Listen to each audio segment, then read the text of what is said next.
So welcome back to the channel, and today I want to do another book review or book overview, and we're going to be talking about this book here, that is Mindset by Carol Dweck. Hugely popular book, million copy bestseller, what else can you say? But is it any good, and what's it all about? Well, let's take a look in this video, shall we?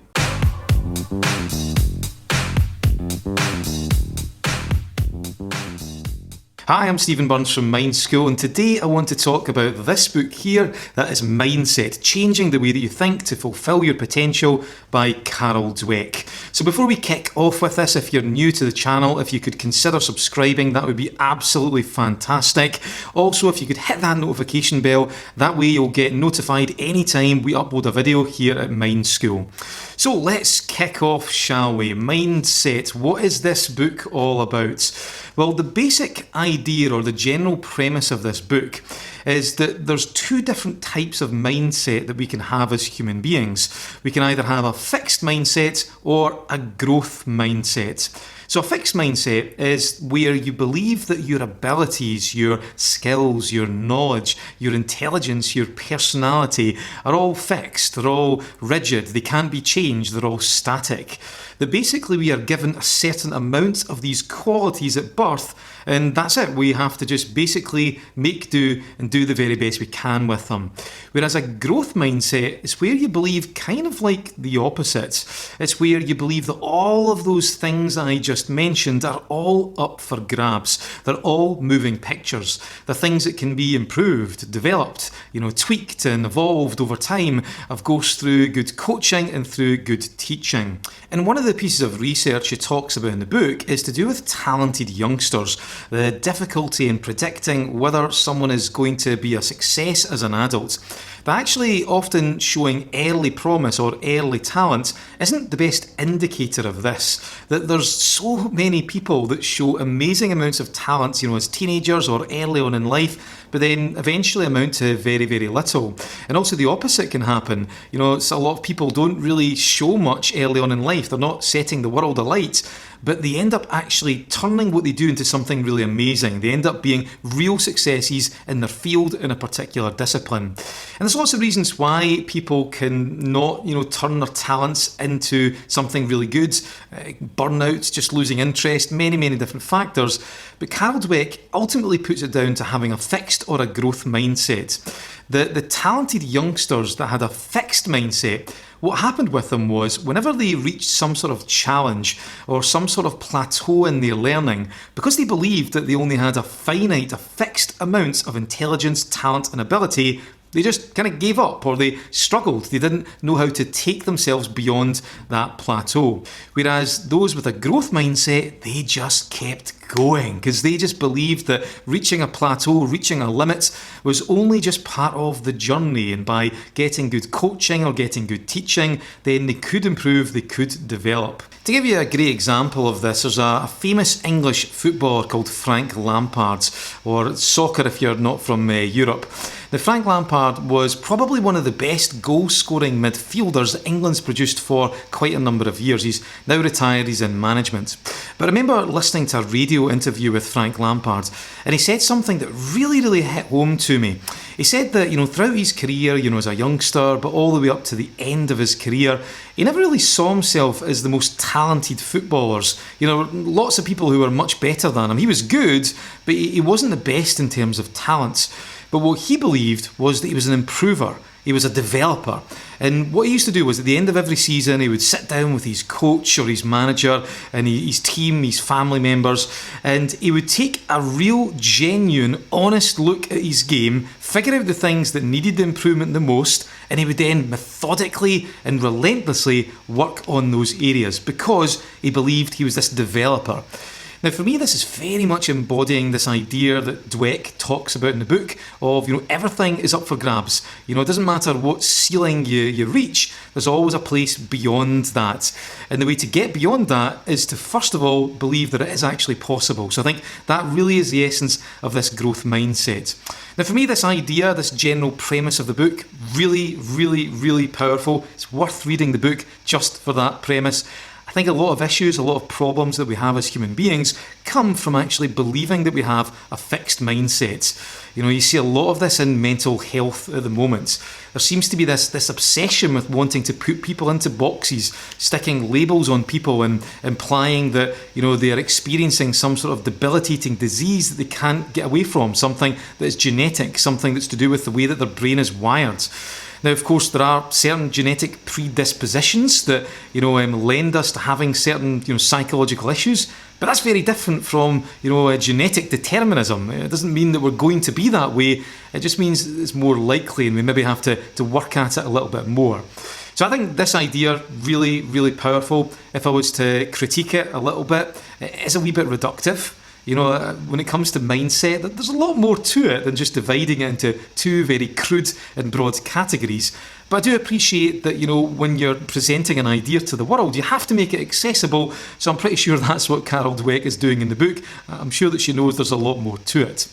So basically, for the rest of the book, after she describes this premise, this general idea, the rest of the book, she's basically just giving examples of the same thing.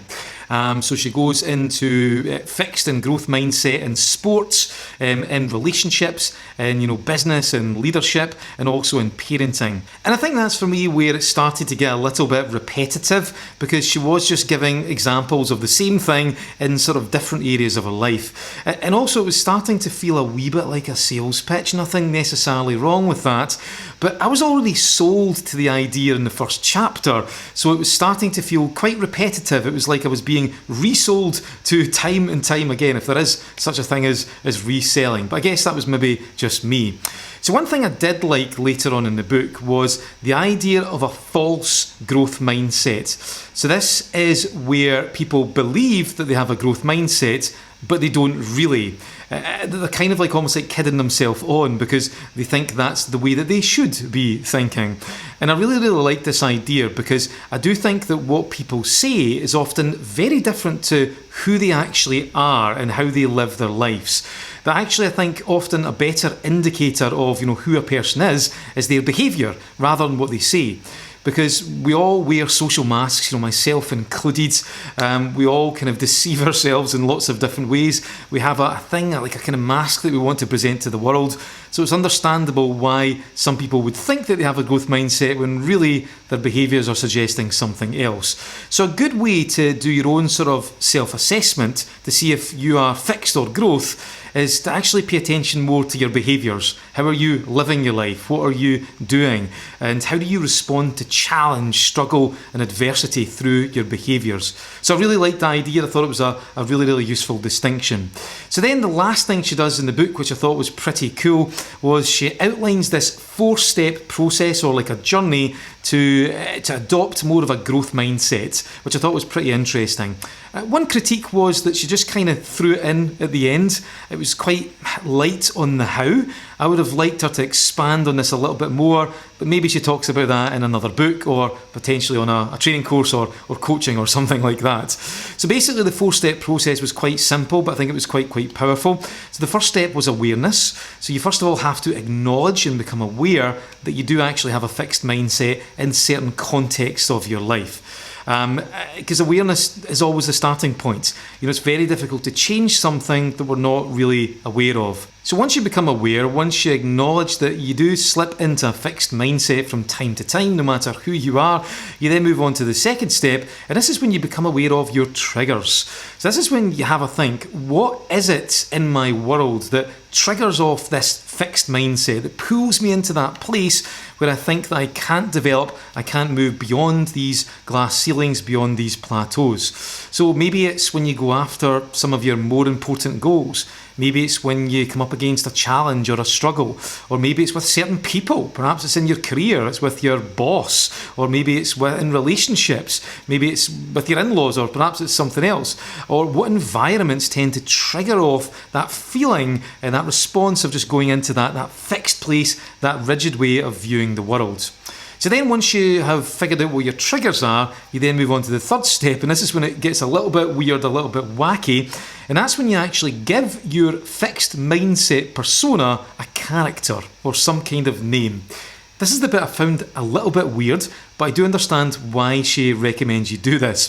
So that part of you that makes you think that you can't develop your intellect and your qualities, your personality, your skills, etc., etc. You want to give it a name or give it a character. It could be a cartoon character. And the idea behind this is it kind of almost like, certainly when I did it, it almost like made it seem ridiculous to me. So it all of a sudden had a lot less power. And also what it did was it kind of allows you to separate yourself from this fixed mindset parts and then look at it in a much more objective way. I think for me I was a wee bit concerned about it because it was starting to, I don't like the idea that you disconnect yourself with other parts of yourself. But I do understand where she was coming from with it, and it did work with me to a certain extent. So then we move on to step 4 once you've done that, and this is where it gets even more kind of weird in my opinion, but it's still pretty useful, is any time that you find yourself in a situation where this fixed mindset part or persona is playing up, you then talk to it. And you then educate it. You bring it into the journey, into the mission, and you just kind of like have a little nice conversation with it. And again, at this stage, I was starting to think it was almost like training to become a multi-personality or split personality or something like that. But again, I understand where she's coming from by recommending this.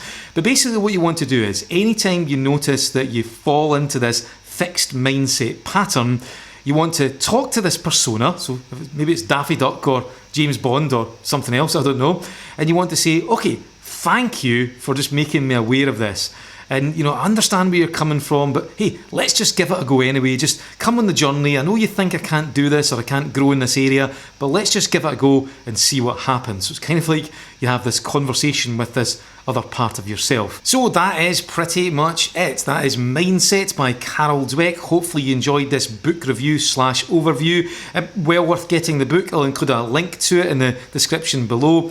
Lots of good things, some things I kind of disagreed with, but at the end of the day, the premise, the idea is ridiculously powerful. Very, very simple. But really, I think this is something that we need to be integrating into our day-to-day lives. That our talents, our abilities, our intelligence, our personality, they're not fixed, they're not static, they're something that we can evolve, something that we can improve and develop through good coaching and of course through good teaching. So hopefully you enjoyed this video. Let me know what you think about it in the comments. If you've read the book, if you have any other things you want to add, then go for it. I'd love to hear what you think. And of course, don't forget to subscribe and hit that notification bell so you can keep up to date with all future Mind School uploads. So thanks for watching, have a great week, and I'll see you later on.